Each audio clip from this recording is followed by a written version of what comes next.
હે ગાઈસ, જય શ્રી રામ, જય માં ખોડલ. તમારા બધાનું સ્વાગત છે પાછા મારા એક નવા વ્લોગમાં. આજે હે ને આપણે પેલા જવું આંધળા ચોકડીએ, નહીં પણ શાખાએ જવું દરરોજની ઘડે. અને શાખાએ જઈને હે ને પેલા બધાને ભેગા કરીશું. જો કોઈ ભેગું નહીં થઈને તો પાછા ઘીરે વહીશું, કારણ કે આવી જાય ને ધોકાનો બધા ને ધોકા લઈને વાયા ધોળે નહીં ને એવું કરવું જોઈએ. બાકી જો અહીંયા બધા ધોકા લઈને વાયા ધોળે એવા પહેર્યા. હાલો તો ડાયરેક્ટ હવે શાખાએ મળીએ.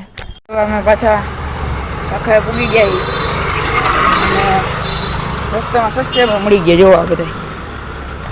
હવે એને પેલો જોઈએ શાખામાં કોણ કોણ છે, કોઈ ન હોય તો પછી ભેગા કરી માણા.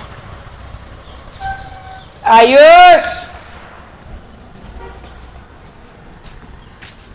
ઓ દીપભાઈ કાંજાણી મળી ગયા અહીંયા. જોઈ શકો છો તમે, આ દીપ કાંજાણી છે. રામ રામ બોલે દીપભાઈ. રામ રામ. નવો રાય છે કઈ તમારે? જોજો કોક ધોકો લઈને આ થોડે અહીં. હા તો ભલે. ના એ નથી આવ્યું, કોઈ નથી.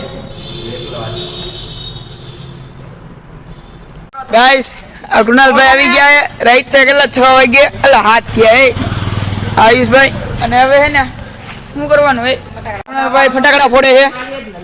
કૃણાલભાઈ ફટાકડા ફોડે.